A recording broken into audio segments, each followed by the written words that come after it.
ಭಾಗವತದ ಕಥೆಗಳು. ಹಿಂದಿನ ಯುಗದಲ್ಲಿ ನಡೆದ ಗೋಕರ್ಣನ ಕಥೆ ಇದಾಗಿದೆ. ಈ ಕಥೆಯಲ್ಲಿ ಬಹುಮುಖ್ಯವಾದ ಅಂಶಗಳು ತಿಳಿಯುತ್ತವೆ. ಗೋಕರ್ಣ ಎಂದರೆ ಹಸುವಿನ ಕಿವಿ. ಮುಂದೆ ತಿಳಿಯೋಣ. ಗೋಕರ್ಣನ ಜನನ. ಪೂರ್ವಕಾಲದಲ್ಲಿ ಒಂದು ದಿನ ಮಹಾಮುನಿ ಶೌನಕರು ನೈಮಿಷಾರಣ್ಯದಲ್ಲಿದ್ದ ಸೂತ ಪುರಾಣಿಕರ ಬಳಿಗೆ ಬಂದು ಅಜ್ಞಾನವನ್ನು ನಿವಾರಿಸಿ ಭಕ್ತಿಜ್ಞಾನಗಳನ್ನು ಹೆಚ್ಚಿಸುವಂಥ ಒಂದು ಪುಣ್ಯಕಥೆಯೆಂದು ಹೇಳಬೇಕೆಂದು ಕೂರಿಕೊಂಡರು. ಅದಕ್ಕೆ ಸೂತರು, ಮುನಿವರರೇ, ಮುಂದೆ ಬರಲಿರುವ ಯುಗದಲ್ಲಿ ಕಲಿಯು ಕ್ರೂರನಾಗಿದ್ದು ಜೀವರಾಶಿಗಳನ್ನು ನಾನಾ ಬಗೆಯಿಂದ ಪೀಡಿಸುತ್ತಾನೆ. ಅದರಿಂದ ಪಾರಾಗಲು ಭಾಗವತ ಎಂಬ ಪುಣ್ಯಕಥೆಯನ್ನು ಕೇಳುವುದರಿಂದ ಮಾತ್ರ ಸಾಧ್ಯವಿದೆ ಎಂದರು. ಹಿಂದೆ ಪರೀಕ್ಷಿತ ಮಹಾರಾಜನಿಗೆ ಇದನ್ನು ಉಪದೇಶಿಸಲು ಶುಕಮುನಿಗಳು ಬಂದಾಗ ದೇವತೆಗಳು ಶುಕನ ಮನೆಗೆ ಬಂದು, ನಾವು ನಿಮಗೆ ಅಮೃತ ಕಲಶವನ್ನು ಕೊಡುತ್ತೇವೆ, ಅದರ ಬದಲು ನಮಗೆ ಭಾಗವತದ ಕಥಾಮೃತವನ್ನು ಕೊಡಿ ಎಂದರಂತೆ. ಎಲ್ಲ ಧರ್ಮಗ್ರಂಥಗಳೊಂದಿಗೆ ಬ್ರಹ್ಮನು ಒಂದು ಸಲ ತೂಗಿ ನೋಡಿದಾಗ ಭಾಗವತದ ತೂಕವೇ ಹೆಚ್ಚಾಗಿ ಕಂಡುಬಂತು. 18,000 ಶ್ಲೋಕವಿರುವ 12 ಸ್ಕಂದಗಳಾಗಿ ವಿಭಾಗಿಸಲ್ಪಟ್ಟ ಭಾಗವತದ ಪಠನೆಯಿಂದ ಮಹಾಪಾತಕಗಳು ನಿವಾರಣೆ ಹೊಂದುತ್ತವೆ ಎಂಬುದಕ್ಕೆ ಉದಾಹರಣೆಯಾಗಿ ಸೂತ ಪುರಾಣಿಕರು ಒಂದು ಕಥೆಯನ್ನು ಹೇಳಿದರು. ತುಂಗಭದ್ರೆಯ ದಡದಲ್ಲಿ ಆತ್ಮದೇವ ಎಂಬ ಬ್ರಾಹ್ಮಣನಿದ್ದನು. 4 ವೇದಗಳನ್ನು ಕಲಿತು ವೈದಿಕ ಧರ್ಮದಲ್ಲಿ ಅವನು ನಿರತರಾಗಿದ್ದನು. ಅವನ ಹೆಂಡತಿ ದುಂದುಲಿ ರೂಪ, ಲಾವಣ್ಯಭರಿತೆಯಾದರೂ ತುಂಬ ಹಠಮಾರಿ. ಅವರಿವರ ವಿಚಾರಗಳನ್ನು ಮಾತನಾಡುವುದು, ಗಂಡನೊಂದಿಗೆ ಜಗಳವಾಡುವುದರಲ್ಲಿ ನಿಪುಣೆ. ಯಾರೊಬ್ಬರಲ್ಲೂ ದಯೆ ತಾಳಿ ಒಂದು ಹಿಡಿ ಅನ್ನವನ್ನು ಕೂಡ ದುಂದುಲಿ ಕೊಡುವವಳಲ್ಲ. ಆ ದಂಪತಿಗೆ ಮಕ್ಕಳಿರಲಿಲ್ಲ. ಸಂತಾನವಾಗಬೇಕೆಂದು ಆತ್ಮದೇವನು ನಾನಾ ಬಗೆಯ ದಾನ ಧರ್ಮಗಳನ್ನು ಮಾಡಿದನು. ವ್ರತ ನೇಮಾದಿಗಳನ್ನು ಆಚರಿಸಿದನು. ಕೊನೆಗೂ ತನ್ನ ಇಷ್ಟ ನೆರವೇರಲಿಲ್ಲ ಎಂಬ ಚಿಂತೆಯಿಂದ ಮನೆಯನ್ನೇ ತ್ಯಜಿಸಿ ಕಾಡಿಗೆ ಹೋಗಿ ಅಲೆಯಲಾರಂಭಿಸಿದನು. ಆಗ ಒಬ್ಬ ಯತಿ ಕಾಣಿಸಿದನು. ಆತ್ಮದೇವ ಓಡಿ ಹೋಗಿ ಅವನಿಗೆ ವಂದಿಸಿದನು. ಸ್ವಾಮಿ, ಮಕ್ಕಳಿಲ್ಲದ ಚಿಂತೆಯಿಂದ ಆತ್ಮಹತ್ಯೆ ಮಾಡಿಕೊಳ್ಳುವುದಾಗಿ ನಿರ್ಧರಿಸಿ ಕಾಡು ಸೇರಿದ್ದೇನೆ. ಮಕ್ಕಳಿಲ್ಲದ ಮನೆ ಒಕ್ಕಲೇ ಇಲ್ಲದಂತೆ ಅಲ್ಲವೇ? ನಾನು ಮಾತ್ರವಲ್ಲ, ನನ್ನ ಮನೆಯಲ್ಲಿರುವ ಹಸು ಕೂಡ ಸಂತಾನವಿಲ್ಲದ ಬಂಜೆಯಾಗಿದೆ. ನಾನು ನೆಟ್ಟ ಗಿಡದಲ್ಲಿ ಹೂ ಹಣ್ಣುಗಳಾಗುವುದಿಲ್ಲ. ಸಂತಾನವಿಲ್ಲದ ಕಾರಣಕ್ಕಾಗಿ ದೇವತೆಗಳು ನನ್ನಿಂದ ಹವಿಸ್ಸು ಎಂದರೆ ಭಗವಂತಿಗೆ ಅರ್ಪಿಸುವ ಹೋಮದ್ರವ್ಯ. ಹವಿಸ್ಸು ಸ್ವೀಕರಿಸದ ಮೇಲೆ ನಾನ್ಯಾಕೆ ಬದುಕಬೇಕು ಎಂದು ರೋಧಿಸಿದನು.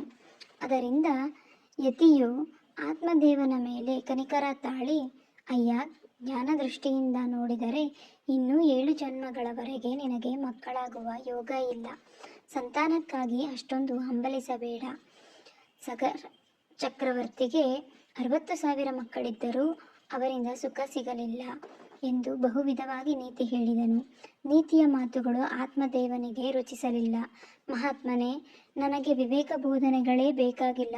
ಸಾಧ್ಯವಿದ್ದರೆ ಸಂತಾನವನ್ನು ಅನುಗ್ರಹಿಸಿ ಮಕ್ಕಳು ಮರಿಗಳೊಂದಿಗೆ ಸುಖವಾಗಿರುವಂತೆ ಮಾಡಿ ಎಂದು ಹಠ ಹಿಡಿದನು. ಆಗ ಯತಿಯು, ದೈವ ನಿಯಮವನ್ನು ಮೀರಿ ಮಕ್ಕಳಾದರೆ ಅನರ್ಥವಾಗಬಹುದೇ ವಿನಃ ಸುಖ ಸಿಗುವುದಿಲ್ಲ ಎಂದು ಎಚ್ಚರಿಸಿ ಮಂತ್ರದ ಫಲವೊಂದನ್ನು ಆತ್ಮದೇವನ ಕೈಗಿತ್ತನು. ಇದನ್ನು ನಿನ್ನ ಮಡದಿಗೆ ತಿನ್ನಲು ಕೊಡು. 1 ವರ್ಷದಲ್ಲಿ ನಿನಗೊಬ್ಬ ಮಗನು ಜನಿಸುತ್ತಾನೆ ಎಂದು ತಿಳಿಸಿದನು. ಆತ್ಮದೇವನು ಮನೆಗೆ ಬಂದು ದುಂದುಲಿಯೊಂದಿಗೆ ನಡೆದುದನ್ನು ತಿಳಿಸಿ ಫಲವನ್ನು ತಿನ್ನುವಂತೆ ಹೇಳಿಕೊಟ್ಟನು. ಆದರೆ ದುಂದುಲಿಗೆ ಅದನ್ನು ತಿನ್ನಲು ಮನಸ್ಸಿರಲಿಲ್ಲ. ಅದರಿಂದ ಗರ್ಭಿಣಿಯಾದರೆ ಪಡಬಾರದ ಕಷ್ಟಗಳನ್ನು, ಪ್ರಸವ ವೇದನೆಗಳನ್ನು ಅನುಭವಿಸಬೇಕಾಗುತ್ತದೆ, ಹೊಟ್ಟೆ ದೊಡ್ಡದಾಗುತ್ತದೆ ಎಂದೆಲ್ಲ ಭಾವಿಸಿ ಹಾಗೆಯೇ ತೆಗೆದಿರಿಸಿದಳು.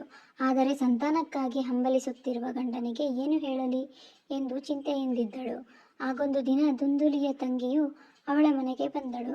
ದುಂದುಲಿಯು ತಂಗಿಯೊಂದಿಗೆ ಫಲವನ್ನು ತೆಗೆದಿರಿಸಿದ ಗುಟ್ಟನ್ನು ಹೇಳಿದಳು. ನಾನು ಹಣ್ಣನ್ನು ತಿಂದಿರುವುದಾಗಿ ಗಂಡನೊಂದಿಗೆ ಸುಳ್ಳಾಡಿದ್ದೇನೆ. ಇದರಿಂದ ನನಗೆ ಸಂತಾನವಾಗದಿದ್ದರೆ ಈ ಸುಳ್ಳು ಬಯಲಾಗುತ್ತದೆ. ಇದಕ್ಕೆ ಏನಾದರೂ ಪರಿಹಾರ ತಿಳಿಸುವೆಯಾ ಎಂದು ಕೇಳಿದಳು.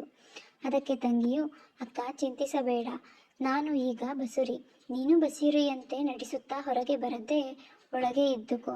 ನನಗೆ ಹೆರಿಗೆಯಾಗುತ್ತಲೇ ಗುಟ್ಟಾಗಿ ಶಿಶುವನ್ನು ನಿನಗೆ ಕಳುಹಿಸಿಕೊಟ್ಟು ನನ್ನ ಶಿಶುವು ಸತ್ತು ಹೋಯಿತೆಂದು ಸುದ್ದಿ ಹಬ್ಬಿಸುತ್ತೇನೆ. ಇದಕ್ಕಾಗಿ ನನ್ನ ಗಂಡನಿಗೆ ಸ್ವಲ್ಪ ಹಣವನ್ನು ಕೊಟ್ಟರೆ ಸಾಕು. ಬಳಿಕ ನಿನಗೆ ಮಗು ಜನಿಸಿತೆಂದು ಸುದ್ದಿ ಮಾಡು. ನಾನು ರಹಸ್ಯವಾಗಿ ಪ್ರತಿನಿತ್ಯ ಬಂದು ಮಗುವಿಗೆ ಮಲೆಯುಡಿಸಿ ಹೋಗುತ್ತೇನೆ.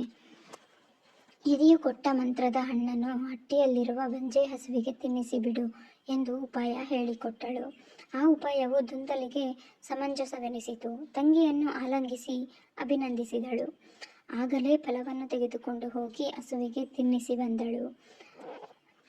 ಮುಂದೆ ದುಂದುಲಿಯು ಬಸುರಿಯಂತೆ ನಟಿಸುತ್ತಾ ಯಾರ ಕಣ್ಣಿಗೂ ಬೀಳದೆ ಹಾಗೇ ಇದ್ದು ತಂಗಿ ಹಡೆಯುತ್ತಲೇ ಅವಳ ಶಿಶುವನ್ನು ರಹಸ್ಯವಾಗಿ ತರಿಸಿಕೊಂಡಳು. ಮಗುವು ಗಂಡು ಮಗುವಾಗಿತ್ತು. ಆತ್ಮದೇವನಿಗೆ ಶಿಶುವನ್ನು ಕಂಡು ಪರಮ ಸಂತೋಷವಾಯಿತು. ದುಂದುಲಿಯು ಅವನೊಂದಿಗೆ, ನನಗೆ ಎದೆ ಹಾಲು ಸ್ವಲ್ಪವೂ ಇಲ್ಲ, ಮಗುವಿಗೆ ಏನು ಕೊಡಲಿ? ನನ್ನ ತಂಗಿಯ ಹೆರಿಗೆಯಾಗುತ್ತಲೇ ಶಿಶುವನ್ನು ಕಳೆದುಕೊಂಡಳು. ಮಗುವಿಗೆ ಹಾಲುಣಿಸಲು ಇಲ್ಲಿಗೆ ಅವಳನ್ನು ಕೆಲವು ದಿನ ಕರೆಸಿಕೊಂಡರಾಗದೆ ಎಂದು ಪ್ರಶ್ನಿಸಿದಳು. ಅದಕ್ಕೆ ಆತ್ಮದೇವನು ಸಮ್ಮತಿಸಿದ. ಮಗುವಿಗೆ ಜಾತಕರ್ಮಾದಿಗಳನ್ನು ನೆರವೇರಿಸಿ ದುಂದುಕಾರಿ ಎಂದು ಹೆಸರಿಟ್ಟನು. ಆತ್ಮದೇವನ ಹಸು ಕೂಡ ಗರ್ಭಿಣಿಯಾಗಿ ದಿವ್ಯ ತೇಜಸ್ಸಿರುವ ಒಂದು ಅದ್ಭುತವಾದ ಮಾನವ ಶಿಶುವಿಗೆ ಜನ್ಮ ನೀಡಿತು. ಮಗುವಿನ ಕಿವಿಗಳು ಮಾತ್ರ ಹಸುವಿನ ಕಿವಿಗಳಂತಿದ್ದವು. ಆತ್ಮದೇವನು ಸಂತೋಷದಿಂದ ಹಿಗ್ಗಿದ. ಈ ಮಗುವಿಗೆ ಗೋಕರ್ಣ ಎಂದು ಹೆಸರಿಟ್ಟನು. ಪ್ರೀತಿಯ ವೀಕ್ಷಕರೇ, ನನ್ನ ಈ ಚಾನಲನ್ನು ವೀಕ್ಷಿಸಿದ್ದಕ್ಕಾಗಿ ನಿಮಗೆಲ್ಲರಿಗೂ ಧನ್ಯವಾದಗಳು. ಮತ್ತಷ್ಟು ಕಥೆಗಳಿಗಾಗಿ ನಮ್ಮ ಚಾನಲನ್ನು ಸಬ್ಸ್ಕ್ರೈಬ್ ಮಾಡಿಕೊಳ್ಳಿ.